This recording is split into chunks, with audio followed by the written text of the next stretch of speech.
Welcome back to the kitchen. I am Busy Dad, and today we are making chicken and broccoli in a pan. This is bone-in chicken thighs. This is all the store have right now. These are super easy to cook. You just need to cook them for long enough. Let's see how we do it.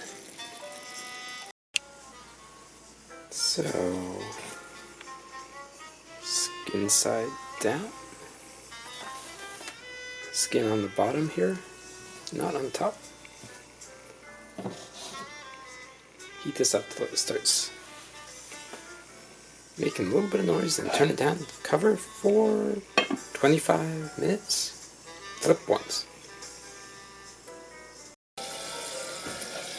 Now we don't want to rush this.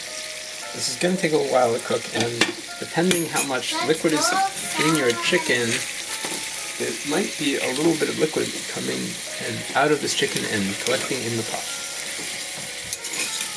We're just going to flip these over. These are going to need at least 15 more minutes. There's a bone in here, and so we have to make sure we cook this more thoroughly than just a chicken thigh without a bone. With about 7 minutes left, we'll throw in our broccoli, kind of all over the place, cover it back up, and steam it 7 minutes until it is finished.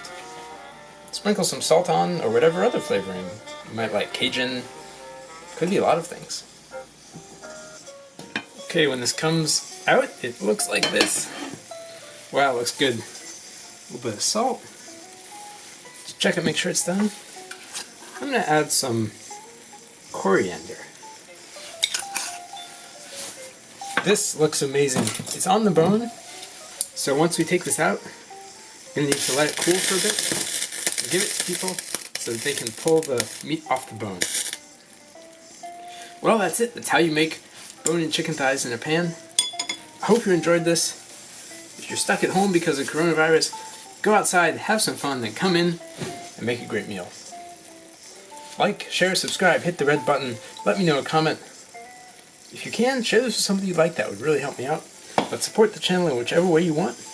And then join me next time when Busy Dad is cooking.